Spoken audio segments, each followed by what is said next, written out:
Imagine waking up one morning to discover that the greatest empire on earth was burning, its soldiers fleeing, its temples collapsing, its cities reduced to ash.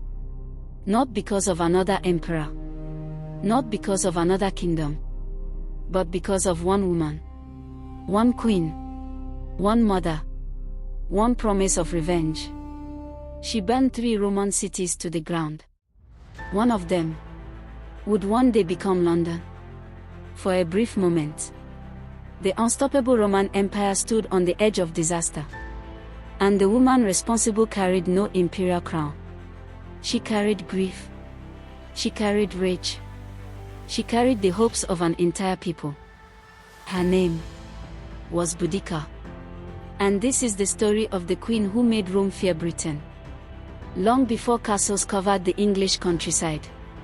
Long before knights. Long before England even existed. Britain belonged to the Celts. The island was divided among many tribes. Each proud. Each independent. Each fiercely protective of its land. Among them stood the Iceni. Their homeland stretched across what is now Norfolk and parts of eastern England. Rich farmland. Rolling hills. Dense forest. Rivers that carried trade and life. The Iceni were skilled farmers. Talented horse breeders. Expert metalworkers. They produced beautiful jewelry. Forged impressive weapons. And decorated their world with intricate Celtic art that still amazes historians today. Their society was built around loyalty, honor, family, and courage. Unlike Rome, women in Celtic society could hold remarkable influence. They could inherit property, lead households, own wealth. Some even ruled tribes. To the Romans, this seemed almost unbelievable. Roman society was deeply patriarchal. Power belonged almost entirely to men. But among many Celtic peoples, leadership depended more on ability than gender. A strong woman could become a respected ruler. And Boudicca was exactly that. She ruled beside her husband, King Prasutagus. The Iceni were not Rome's enemies. At least, not yet. After the Roman invasion of Britain in AD 43, many tribes resisted. Others accepted Roman authority. The Iceni chose a difficult path. They became allies. Not fully conquered.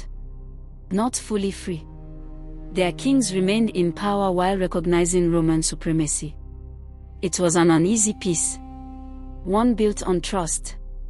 And trust can be shattered in a single moment. When King Prasutagus sensed death approaching, he tried to protect everything he loved. He made a careful decision. According to Roman historian Tacitus, he named both the Roman emperor and his own daughters as heirs to his kingdom. It was a compromise, a political solution, a final attempt to keep Rome satisfied while preserving his family's future. He believed the agreement would protect his people.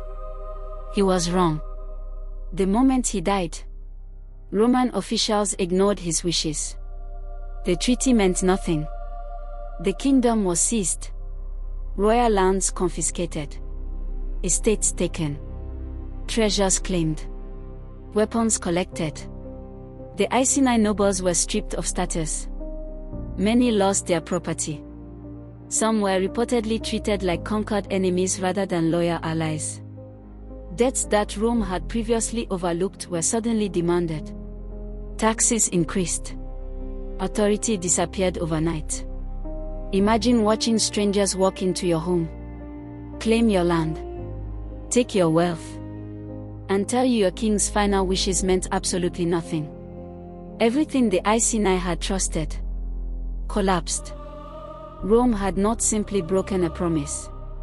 It had destroyed the foundation of an alliance. Then came the act that changed history forever.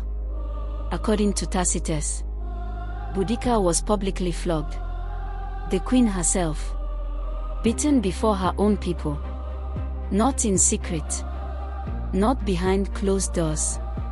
But as a warning. A message. This is what happens to those who challenge Rome. Then came something even more horrifying. Tacitus records that Boudicca's daughters were assaulted by Roman soldiers. Whether young or grown, they were still her children. For the Celts, this was not merely violence. It was the destruction of honor. Family stood at the center of Celtic life. A ruler protected the tribe. A mother protected her children. Rome had attacked both. Every lash across Boudicca's back became another reason to fight. Every tear her daughters shed became another reason to seek justice. That day, the queen disappeared. A warrior was born. History has seen many rebellions. Few began with pain this personal. But revenge alone could never defeat Rome. Boudicca needed allies. So she traveled across Britain, meeting chiefs, warriors, elders. She reminded them of what Rome had already taken: land, freedom, pride. The Trinovants were among the first to answer. They had long resented Roman rule. Their sacred places had been disturbed, their lands occupied. Soon, other groups joined the cause. Some sought revenge. Others sought independence. Many simply believed Rome had become too powerful. Britain itself was politically divided. Old rivalries existed everywhere. Tribes had fought one another for generations. Yet Boudicca accomplished something extraordinary. She united enemies beneath a single purpose. Not because everyone loved each other. Because everyone feared the future Rome was creating. Thousands gathered. Then tens of thousands. Families marched beside warriors. Chariots rode across the countryside. Weapons flashed beneath the sun. For the first time, much of Britain stood together. Roman historian Cassius Dio painted a remarkable picture. He described Boudicca as unusually tall. Her presence alone commanded attention. Her long reddish-brown hair flowed almost to her hips. Her voice was loud, powerful, almost impossible to ignore. Around her neck hung a massive golden torque, a symbol of Celtic nobility. She wore a brightly colored tunic beneath a thick cloak fastened with an ornate brooch. Then she climbed onto her war chariot, her daughters beside her. She spoke to thousands. Not from behind walls. Not from a palace balcony. But face to face. Her words ignited fury. Roman soldiers saw more than an enemy commander. They saw determination made flesh. A woman who looked completely fearless. And fear can spread through an army faster than fire. The first target was Camulodunum, modern-day Colchester. It was more than a city. It was a statement. A Roman colony built for retired soldiers. Complete with grand buildings, Roman streets, temples, government offices. Most offensive of all, a massive temple dedicated to Emperor Claudius. To many Britons, it symbolized occupation itself. When Boudicca's army arrived, the city was unprepared. The defenders desperately requested reinforcements. Very few came. The walls offered little protection. The rebellion crashed into the city.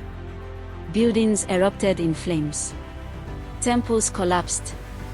Smoke covered the sky. For 2 days, the colony was overwhelmed. Rome's symbol of authority became a blackened ruin.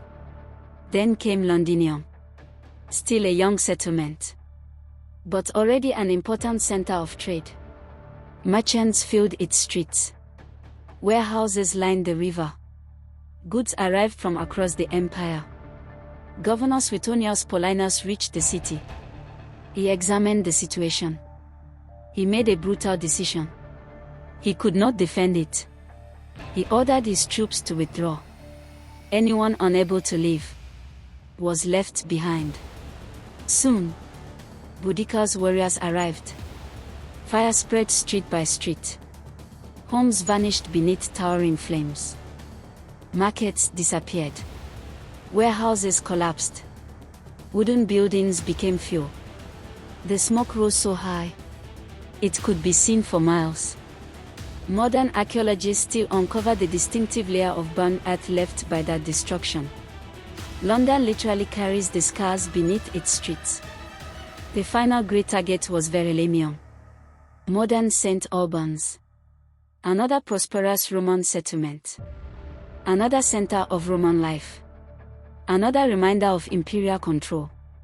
It suffered the same fate. Buildings collapsed. Public spaces burned. Families fled. The city became another smoking ruin. 3 cities. 3 devastating blows. 1 rebellion. Rome had never expected Britain to strike with such force. Ancient historians estimated that between 70,000 and 80,000 Romans and their allies died during the uprising. Modern historians debate the precise number, but all agree the destruction was enormous. Entire communities vanished. Trade collapsed. Roads became dangerous. Fear spread throughout the province. Survivors abandoned settlements. Refugees flooded safer regions. For a brief time, Rome feared that decades of conquest might disappear. The empire that had conquered kingdoms across Europe now struggled to hold Britain. Rome refused to surrender. Governor Suetonius gathered roughly 10,000 experienced soldiers, professional legionaries, highly trained, disciplined, united. Boudicca's force was far larger, perhaps many times larger. But numbers alone do not win battles. Suetonius chose the battlefield carefully. A narrow position with woodland behind his army. This prevented his soldiers from being surrounded. The open ground ahead forced Boudicca's warriors to attack head-on. The Britons charged with incredible courage. War cries thundered. Chariots raced. Spears flew. The Romans held formation. Their shields locked together. Their discipline never broke. When the moment came, the legionaries advanced in tight formation. Methodically. Relentlessly. Roman tactics overwhelmed the less organized tribal assault. Behind Boudicca's army, many families had gathered with wagons to witness what they hoped would be victory. Instead, those wagons trapped retreating warriors. Escape became nearly impossible. The battlefield descended into chaos. What had begun as Britain's greatest hope ended in heartbreaking defeat. What happened next remains uncertain. Tacitus wrote that Boudicca took poison rather than allow herself to be captured. Cassius Dio also records her death after the defeat, though with different details. No confirmed grave has ever been found. No final speech survives. Only silence. Perhaps that mystery has become part of her legend. She denied Rome the satisfaction of parading her through its streets. No chains. No triumphal procession. No public humiliation. The woman who had refused to bow in life would not bow in death. Nearly 2,000 years have passed. Empires have risen. Empires have fallen. Yet Boudicca remains. During the Victorian era, she became a symbol of British courage. Artists painted her. Poets celebrated her. A magnificent bronze statue now stands near Westminster Bridge in London. The very city she once destroyed now honors her memory. Historians continue to debate aspects of her life, but her importance is beyond question. She reminds us that ordinary people can challenge extraordinary power. That injustice can ignite resistance. That courage often comes from unimaginable suffering. Rome ultimately won the campaign. But Boudicca achieved something equally remarkable. She became immortal. Not because she conquered an empire, but because she dared to stand against one. She lost her kingdom. She lost her family. She faced the greatest military power of the ancient world. And for one unforgettable moment, she made Rome tremble. Boudicca. Mother. Queen. Warrior. Legend. The woman who proved that even the mightiest empire can be forced to fear a single voice demanding justice. Now tell me, if you had stood beside Boudicca on the battlefield, would you have fought for freedom, even against the mighty Roman Empire? Drop your answer in the comments below. And subscribe to Unveiled History, because the truth is always more powerful than the myth.